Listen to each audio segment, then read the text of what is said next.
$100,000. It would have allowed me to pay off my student loans, invest in my future, and maybe even start my own business someday. I was grateful for this unexpected windfall and the opportunities it could provide. However, when the will was read, my parents were visibly upset. They pulled me aside afterward and told me they thought it was unfair that I got an equal share.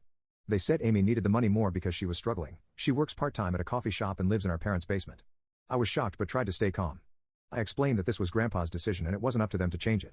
They insisted that I should do the right thing and give my share to Amy.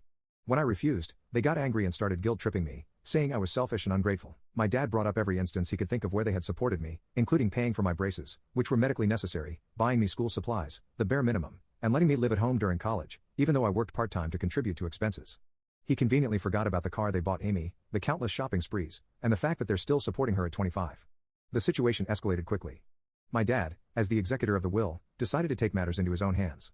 He announced that he was going to reinterpret Grandpa's wishes and give my entire share to Amy on top of her own inheritance. He claimed this is what Grandpa would have wanted if he had known our individual circumstances. I was devastated. Not only was this clearly illegal, but it was also a painful reminder of how little my parents valued me. I tried to reason with them, pointing out that Grandpa had always treated all his grandchildren equally and that he was well aware of our situations. My mom then accused me of speaking ill of the dead by suggesting Grandpa would have wanted anything different from what my dad was proposing. I brought up specific memories of Grandpa encouraging my academic and career pursuits, but my parents dismissed these as misunderstandings. They claimed Grandpa had privately expressed concern about Amy's future and had wanted to ensure she was taken care of.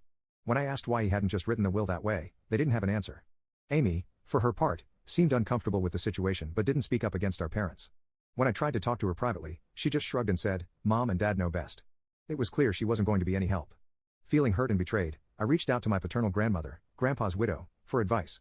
She was furious when she heard what was happening. She told me that this was absolutely not what Grandpa had intended and that my parents had no right to change the will. Grandma shared some information that shed new light on the situation.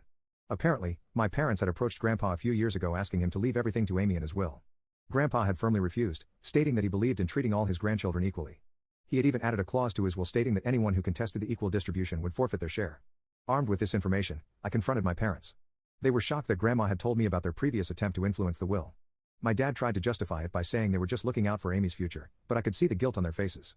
Grandma took action immediately. She contacted her lawyer and the other executors of the will.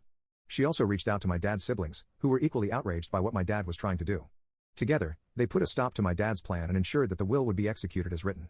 My parents were forced to back down, but they were furious with me. They accused me of turning the family against them and said I should have handled this in-house instead of involving others. Now you can check for a part 2 by pressing share and more.